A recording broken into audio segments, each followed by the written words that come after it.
지난 5구 보궐대선의 진짜 부정은요, 대법원에 의한 선거 개입입니다. 대법원에 의한 선거 개입. 그게 진짜 부정선거예요. 우리가 정말 한 몸, 한 뜻이 돼가지고 질타해야 되고 책임을 물어야 될 일이 바로 그겁니다.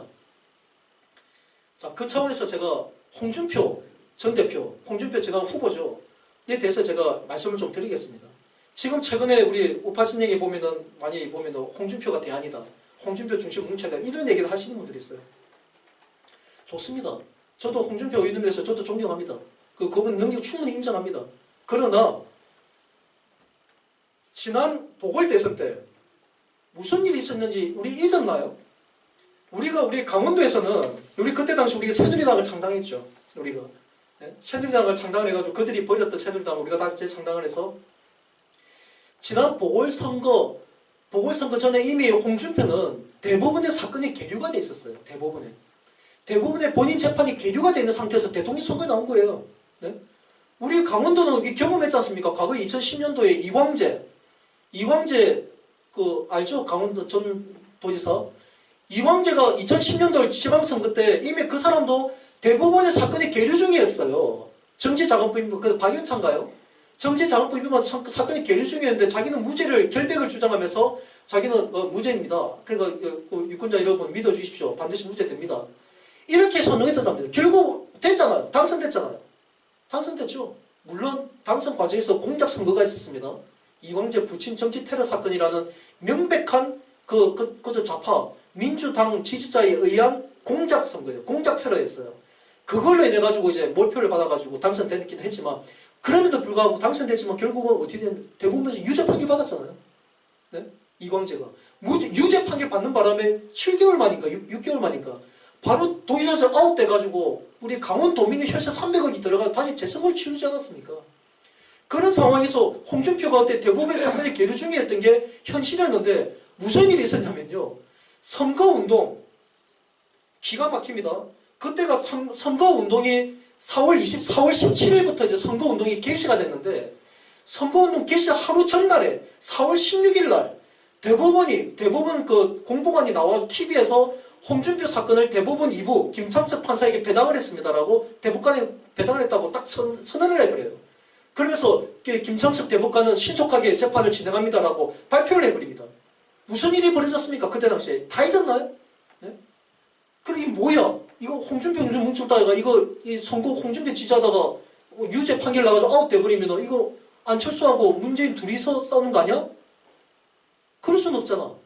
그래가지고 우리가 대안 후보였던 조원진 후보를 계속적으로 밀을 수밖에 없었던 이유가 바로 그것 때문이었어요. 그때 그 사건이 있었는데 그게 어찌 됐습니까? 홍준표가 낙마한 다음에 어차피 홍준표도 본인도 될 생각도 없었지만 근데 홍준표가 그때 당시에 자기가 항의한 적 있나요?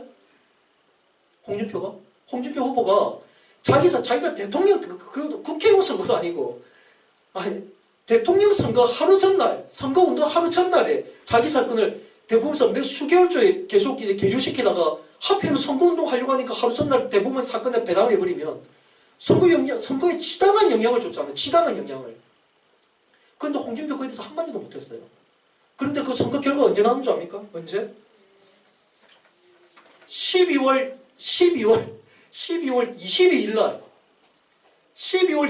날 무죄 판결했습니까? 대법원에서. 12월 22일 날 대법원에서 무죄 판결했는데 이게 정말 말이 됩니까? 네? 대법원에서 그러니까 4월 16일 날 발표했으니까 그 이후로 8개월이 지났는데 8개월이 지날까지 선거 끝난 다음에 배당을 하지. 왜 선거운동 하루 전날 배당해놓고서 결국 판결은 이미 한참 지난 12월 달에 무죄 판결합니까?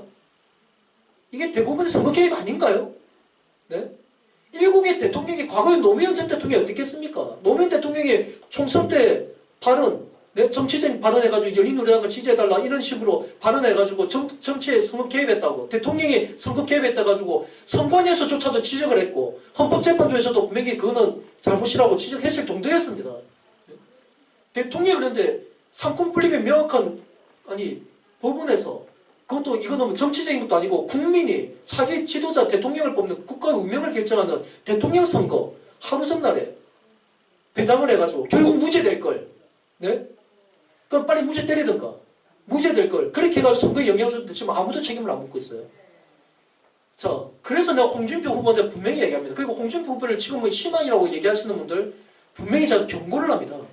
홍준표 전 대표가 지금이라도 당시 5구 보궐선거에서 대부분의 선거 개입이 명백한 부정했다는 사실에 대해서 당신이 문제 제기를 하고 법적이 됐든 사회적 윤언적이 됐든 공개적 문제 제기하고 나왔었다면은 홍준표의 진정성을 내가 인정할 수 있겠습니다. 홍준표 진정에 인정하고 한번 기회를 줄 수도 있습니다. 하지만 홍준표 저는 못한다고 봅니다. 절대. 왜? 그 사람이 정말 자기가 돈을 받지 않았다면 그 자살했던 누구죠? 그 사람? 정말 돈을 받지 않았다면 자기가 왜 당당히 말 못했을까요? 돈은 받았는데 증거가 없으니까 문제된 거예요. 증거가 없으니까. 그러니까 그때 당시도 그 선거 하루 전날에 대부분 선거 개입에서는 불구하고 자기가 그걸 제기하지 못했던 이유가 혹시나 제기했을 때 정보력의 모든 왕이었던 그 박지원이가 혹시 자기도 모르고 있는 거 정보를 증거를 쥐고 있는 건 아닐까라는 그 두려움 때문에 나서지를 못한 거예요. 그랬던 자가 홍준표입니다. 그런데 지금 다시 나와서 우리 애국 진영에 뭐 희망이 되겠다? 지금 우리 애국 국민들 정말 병신을 아십니까? 홍준표 대표님 제발 부탁드립니다. 진짜 자칫하면 돌팔면 맞습니다. 정말 지금 우리 정말 분노한 애국 국민들, 정말 이 나라가 망국에 처한 이 나라에 대해서 정말 절규하고 있는 국민들을 그렇게 희롱하지 마십시오. 그리고 홍준표 주변에서 홍준표 대표를 자꾸 부추기는 세력들 그들 간첩들입니다. 보수 괴멸작전 세력들이 곳곳에 들어가 있어요 지금. 그래서 홍준표 대표님에 대해서 자꾸 그렇게 선동하는 분들한테 분명히 엄정히 경고합니다. 홍준표님이 바로 그 사건에 대해서 정말 결재할 수 있다면 반드시 해야겠죠. 할 수 있다면 다시 기회가 있을지 모르겠으나 그에 대해서 침묵을 한다면 꿈도 꾸지 마십시오. 차라리 잠잠히 그리고 박근혜 전 대통령님을 출당시킨 그런 만행에 대해서 정말 사죄하는 마음으로 자숙하십시오. 그게 당신이 사는 길입니다. 홍준표에 대해서는 제가 분명히 그 말씀을 드리고